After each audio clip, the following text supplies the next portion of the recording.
క్రీస్తునందు ప్రియమైన దేవుని బిడ్డలారా, మన ప్రభువును రక్షకుడైన యేసు క్రీస్తు వారి ప్రశస్త నామమున ఈ ఉదయకాల శుభాలు తెలియజేస్తున్నాను.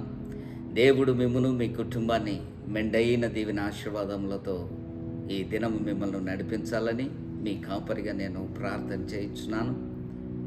మహోన్నతమైన దేవుని కృప మీ మీద ఉన్నదని నేను తలంచుచున్నాను. ఈ దిన వాగ్దానం మనం చదువుకుందాం. ద్వితీయోపదేశకాండం 28వ అధ్యాయం 1వ వచనం ఒకసారి ధ్యానం చేసుకుందామా?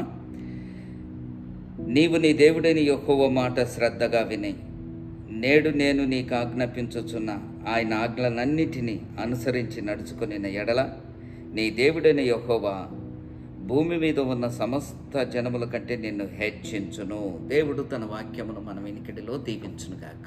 ప్రియ సహోదరుడా, దేవుని ఆశీర్వాదాలు షరతులతో కూడిన ఆశీర్వాదాలు. దేవుని ఆశీర్వాదాలు షరతులతో నింపబడిన ఆశీర్వాదాలు. దేవుడు నిన్ను ఆశీర్వదించాలంటే ఆ ఆశీర్వాదానికి ముందు ఒక షరతు ఉంటుంది.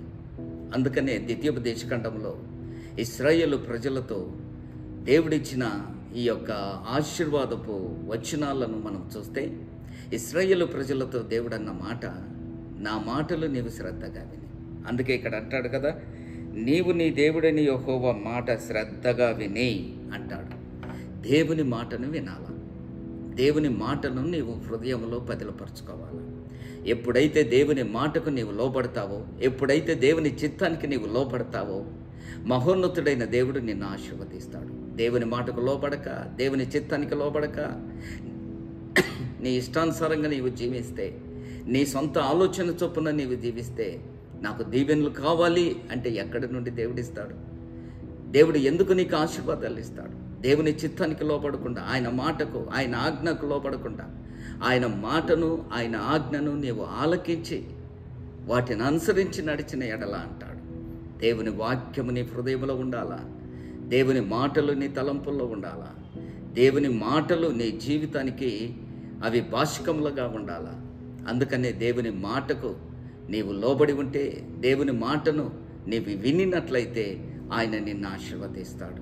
ప్రియ దేవుని బిడ్డలారా, అందుకనే దేవుడైన యెహోవా ఇశ్రాయేలు ప్రజలతో అంటాడు, నీవు నా మాట విని నా ఆజ్ఞలను గైకొని అనుసరించిన ఎడల, ఆయన మాట వినాలి, ఆయన చిత్తానికి లోబడాలి, ఆయన ఆజ్ఞలను గైకొని వాటిని అనుసరించాలి.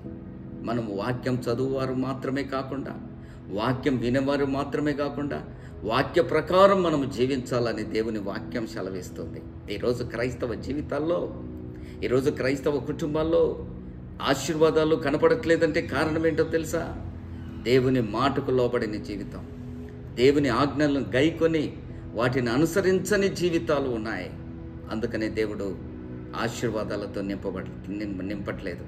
ఒకవేళ నీవు దేవుని మాట వింటే, దేవుని ఆజ్ఞలను అనుసరించి నడుచుకుంటే, ఇదిగో దేవుని మాట ఏమని ఉందో తెలుసా? దేవుని ఆశీర్వాదం ఏమని ఉందో తెలుసా?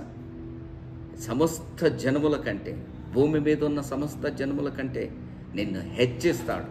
నువ్వు ఎక్కడ ఉన్నా, ఏ ప్రదేశంలో ఉన్నా ఆయన నిన్ను తలగా ఉంచుతాడు, ఆయన నిన్ను పై చేయిగా ఉంచుతాడు. ఈరోజు దేవుని మాటను వింటావా? ఈరోజు దేవుని ఆజ్ఞను అనుసరించి నువ్వు నడుచుకుంటావా? ఉదయకాల సమయంలో అలా దేవుని చిత్తానికి లోబడితే నాతో కూడా ప్రార్థన చేయి. కళ్ళు మూసుకోనండి, ప్రార్థన చేస్తాను. పరిశుద్ధుడవైన తండ్రి, మహోన్నతుడవైన దేవా, మీ పరిశుద్ధ ఘనమైన మహోన్నతమైన నామానికి కృతజ్ఞతాస్తుతులు చెల్లిస్తూ ఉన్నాం. ద్వితీయోపదేశకాండం 28వ అధ్యాయంలో చెప్పబడినట్లు, నీవు నీ దేవుడైన యెహోవా మాట శ్రద్ధగా వినిన ఎడల, ఆయన ఆజ్ఞలను అనుసరించి నడిచిన ఎడల, భూమి మీద ఉన్న సమస్త జనముల కంటే నిన్ను గొప్పగా నేను ఆశీర్వదిస్తానన్నా, జనముగా చేస్తానన్నా. అవును ప్రభా, నీ మాట నమ్మదగినది, నీ మాట పూర్ణ అంగీకారమైనది తండ్రి. ఎదుగో ప్రభా, ఎవరైతే ఈ ఉదయకాల సమయంలో ఆశీర్వాదాలు పొందటానికి నిలబడి ఉన్నారో, అయ్యా, ఇప్పటి నుంచి, ఈ క్షణము నుంచి నీ చిత్తానికి, నీ మాటకు లోబడే జీవితం ప్రతి ఒక్కరికి అనుగ్రహించమని, తద్వారా వచ్చు ప్రతి ఆశీర్వాదాన్ని వారికి అనుగ్రహించమని కొద్ది విన్నపములు క్రీస్తు పేరు నామమును బట్టి అడిగి వేడుకొంచున్నాము తండ్రి. ఆమేన్. God bless you.